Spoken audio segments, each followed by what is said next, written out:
नमस्कार विद्यार्थियों, आज के ऑनलाइन क्लास में आप सभी का स्वागत है। हम बात कर रहे हैं डीएलएड द्वितीय सेमेस्टर के अनिवार्य पेपर वर्तमान भारतीय समाज एवं प्रारंभिक शिक्षा की, जिसके अंतर्गत हमने अपनी पिछली क्लासेज में शिक्षा विभिन्न दृष्टिकोण से शिक्षा के अर्थ, शिक्षा के कार्य एवं शिक्षा के उद्देश्यों पर विस्तार पूर्वक चर्चा की है।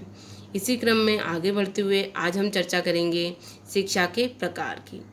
जैसा कि जब हम विभिन्न दृष्टिकोण से शिक्षा के अर्थ को देखते हैं तो हम देखते हैं कि अपने संकुचित अर्थ में शिक्षा वह है जो विद्यालय में प्रदान की जाती है, एवं अपने व्यापक अर्थ में शिक्षा एक जीवन पर्यंत चलने वाली प्रक्रिया के तौर पे देखी जाती है। तो हम कह सकते हैं कि शिक्षा प्राप्त करने अथवा शिक्षा को प्रदान करने के माध्यमों के आधार पर शिक्षा के विभिन्न रूप सामने आते हैं। शिक्षा के इन रूपों को ही हम शिक्षा के प्रकार कहते हैं, जिनमें से निम्नलिखित रूप हैं, जैसे अनौपचारिक शिक्षा, इनफॉर्मल एजुकेशन, औपचारिक शिक्षा, फॉर्मल एजुकेशन, दूरस्थ शिक्षा, डिस्टेंस एजुकेशन। तो सबसे पहले हम बात करते हैं अनौपचारिक शिक्षा यानी कि इनफॉर्मल एजुकेशन की। जब हम शिक्षा को व्यापक अर्थ में देखते हैं तब हम कहते हैं कि शिक्षा जो है वो जीवन पर्यंत चलने वाली प्रक्रिया है और यह शिक्षा का अनौपचारिक रूप होता है। अनौपचारिक रूप से शिक्षा व्यवहारिक शिक्षा है। इसमें किसी भी प्रकार की कोई पूर्व निश्चित योजना नहीं होती, कोई पूर्व निश्चित पाठ्यक्रम नहीं होता, कोई स्थान निश्चित नहीं होता है और ना ही समय निश्चित होता है। इसमें व्यक्ति अथवा बालक अपने आसपास, अपने परिवार, अपने पास पड़ोस, अपने वातावरण, अपने समाज से क्षण प्रतिक्षण कुछ ना कुछ सीखता रहता है और अपने अनुभवों को समृद्ध करता रहता है। यानी कि जो अनौपचारिक शिक्षा है वह प्रति क्षण और हर समय हर स्थान पर चलती रहती है। इसमें बच्चा जो है, जब हम कह सकते हैं कि अनौपचारिक शिक्षा बच्चे के गर्भकाल से ही प्रारंभ हो जाती है और जीवन के अंतिम क्षण तक चलती रहती है।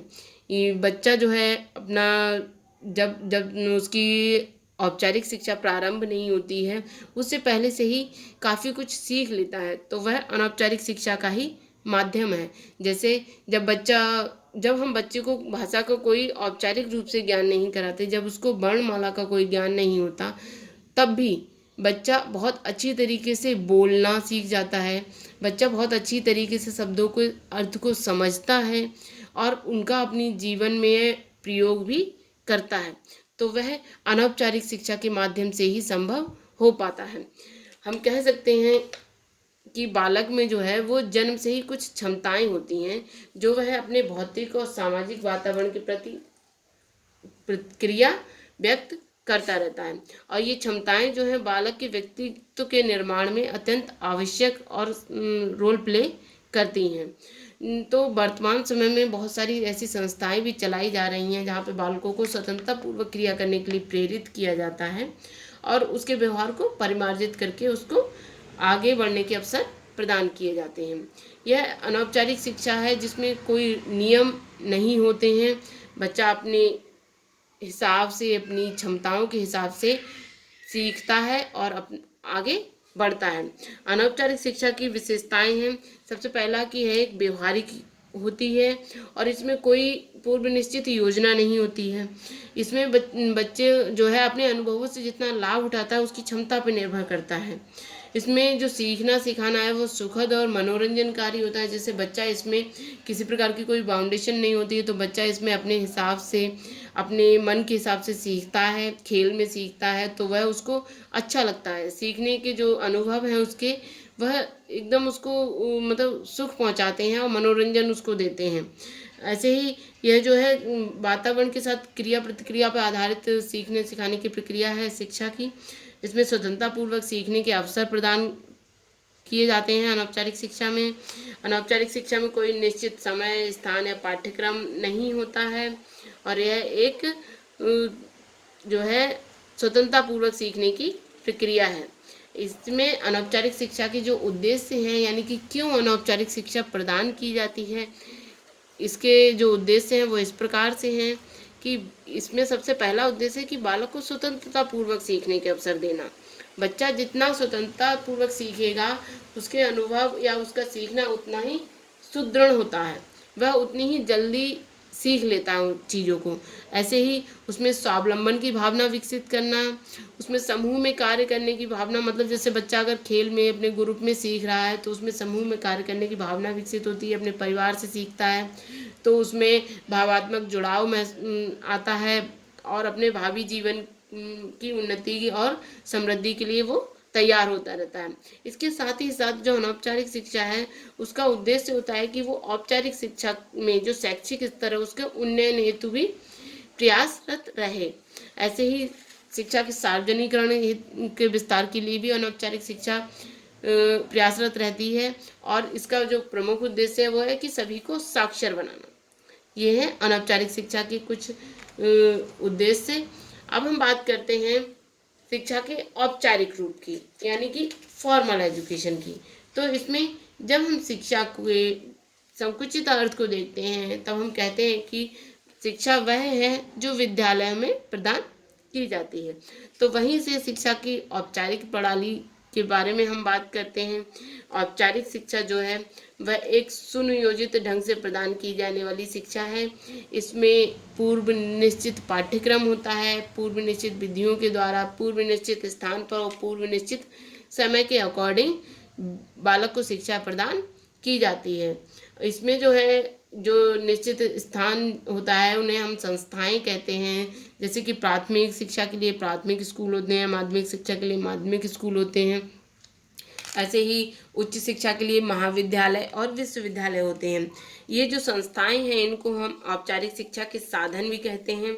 इस जो औपचारिक रूप से जो शिक्षा प्रदान की जाती है उसमें काफ़ी कुछ बाउंडेशंस होती हैं कि समय की, स्थान की, पाठ्यक्रम की, उम्र की, ये सब बाउंडेशन होती हैं और बच्चा इन सब बाउंडेशन को फॉलो करते हुए, इन जो नियम हैं उनको फॉलो करते हुए जो औपचारिक शिक्षा है उसमें प्रवेश प्राप्त करता है संस्था में।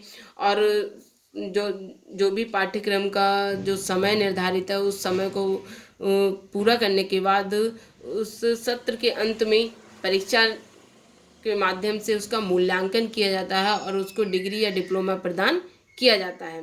जो औपचारिक शिक्षा के साधन है हम उसके बारे में जब बात करते हैं तो हम कह सकते हैं कि औपचारिक साधन वे संस्थाएं होती हैं जहाँ पर नियंत्रित वातावरण के माध्यम से बालक को सिखाया जाता है या बालक को शिक्षा प्रदान की जाती है। तो वो हमारे औपचारिक शिक्षा के साधन होते हैं और इनकी देखभाल जो है वो प्रशिक्षित व्यक्तियों के माध्यम से की जाती है। इसके कुछ गुण होते हैं, औपचारिक शिक्षा के गुण कह सकते हैं या फिर हम औपचारिक साधनों के गुण कह सकते हैं। तो सबसे पहला और इम्पॉर्टेंट गुण है कि जो औपचारिक शिक्षा के साधन होते हैं वहाँ संस्कृति का संरक्षण, सुधार और भावी पीढ़ी को हस्तांतरण किया जाता है। यहाँ यहीं पर मतलब जो विद्यालय है, विश्वविद्यालय है, यहीं पर हमारी संस्कृति को समृद्ध बनाया जाता है और भावी पीढ़ी को स्थानांतरित किया जाता है और उनको यह दायित्व सौंपा जाता है कि वह अपनी संस्कृति में प्रगति करते हुए अपनी आने वाली पीढ़ी को उसका हस्तांतरण करें। ऐसे ही इसका जो प्रमुख गुण है कि मानव समाज के जो अनुभव होते हैं, जो अनौपचारिक शिक्षा में बालक अपने अनुभवों से सीखता है, वहीं औपचारिक शिक्षा में बालक को जो औपचारिक शिक्षा के जो साधन है वहाँ पर दूसरों के अनुभव से भी बालक को सीखने के अवसर प्रदान किए जाते हैं जो कि किसी और साधन से संभव नहीं है। अब हम बात करते हैं औपचारिक साधनों के जो दोष हैं वो।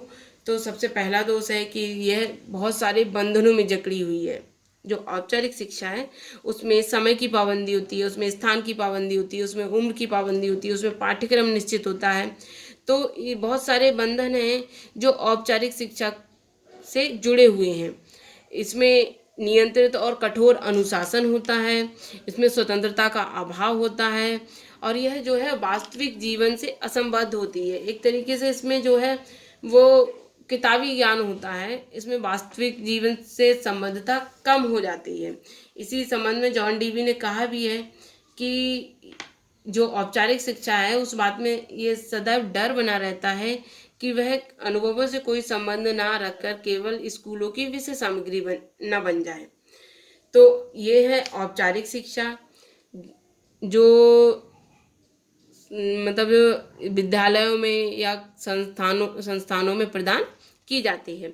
अब हम बात करते हैं औपचारिक एवं अनौपचारिक शिक्षा में अंतर की। तो औपचारिक और अनौपचारिक शिक्षा में बहुत अंतर है। सबसे पहले हम बात करते हैं औपचारिक शिक्षा के जो उद्देश्य होते हैं वो सामान्य और आदर्शात्मक होते हैं, जबकि अनौपचारिक शिक्षा के उद्देश्य वास्तविक होते हैं, विशिष्ट होते हैं और समय के अनुसार होते हैं। मतलब इसमें जो है, जो अनौपचारिक औपचारिक शिक्षा है उसमें हमने उद्देश्य निर्धारित किए हैं, वो बहुत आदर्शवादी हैं और सामान्य हैं, जिनको प्राप्ति में समय लगता है। जबकि अनौपचारिक शिक्षा के वास्तविक उद्देश्य होते हैं, विशिष्ट होते हैं, मतलब जो हमारे सामने समस्या है हम उस समय पे उस समस्या को कैसे सॉल्व करें, यह औपचारिक शिक्षा के माध्यम से हम सीखते हैं और अपने उद्देश्यों की प्राप्ति करते हैं। दूसरा है औपचारिक शिक्षा सामाजिक जीवन से संबद्ध है। मतलब इसमें हम समाज के लिए क्या कर सकते हैं, इस समाज की आकांक्षाएं क्या हैं, समाज की मान्यताएं क्या हैं, उसके आदर्श, उसकी आवश्यकताएं क्या हैं, इनके बारे में शिक्षा प्राप्त करते हैं और उसके हिसाब से व्यक्ति को अथवा बालक को तैयार करते हैं। जबकि अनौपचारिक शिक्षा जो है वो व्यक्तिगत आवश्यकताओं और समस्याओं पर आधारित और उनके समाधान पर आधारित होती है। तो यह प्रमुख अंतर है औपचारिक और अनौपचारिक शिक्षा में। अगला है औपचारिक शिक्षा जो है वो वर्तमान, अतीत और भावी जीवन की तैयारी के लिए होती है, जबकि हमारी जो अनौपचारिक शिक्षा है वो केवल वर्तमान पे बल देती है। मतलब वर्तमान में जो हमारे सामने समस्या है, वर्तमान में हमारे सामने जो परिस्थिति है, केवल उससे सीखते हैं। इसके बाद जो औपचारिक शिक्षा का क्षेत्र है वो बहुत व्यापक है, जबकि अनौपचारिक शिक्षा सीमित है। मतलब हम इस तरीके से कह सकते हैं कि औपचारिक शिक्षा में हम बहुत सारे विषय सीखते हैं, जबकि अनौपचारिक शिक्षा में हम एक समय पे या जो हमारी रुचि है हम उसे सीख रहे हैं, इसमें कोई बाउंडेशन नहीं है। इसके अलावा हम बात करें तो औपचारिक शिक्षा में बहुत सारे मतलब समय, पाठ्यक्रम निश्चित है, समय निश्चित है, स्थान निश्चित है, जबकि अनौपचारिक शिक्षा में ना कोई पाठ्यक्रम है, ना कोई समय है, ना कोई शिक्षण विधि है। ये अंतर है। लेकिन अगर हम पूर्ण रूप से शिक्षा की बात करें तो औपचारिक शिक्षा और अनौपचारिक शिक्षा अंतर भले ही है इन दोनों में, लेकिन ये शिक्षा ही है जो एक दूसरे को पूरित करती हैं या एक दूसरे की जो कमियां हैं उनकी पूर्ति करते हुए व्यक्ति अथवा बालक के लिए विकसित करती हैं।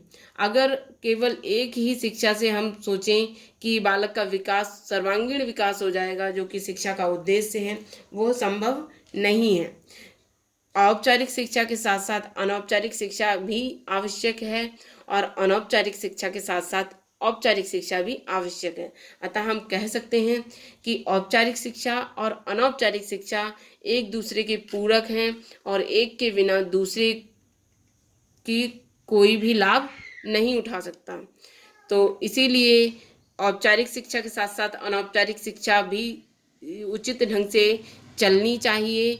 और अगर हम केवल यह सोचें कि केवल अनौपचारिक शिक्षा के माध्यम से बालक प्रगति कर लेगा, ऐसा भी संभव नहीं है। इसीलिए उसकी औपचारिक शिक्षा भी उचित ढंग से चलनी चाहिए।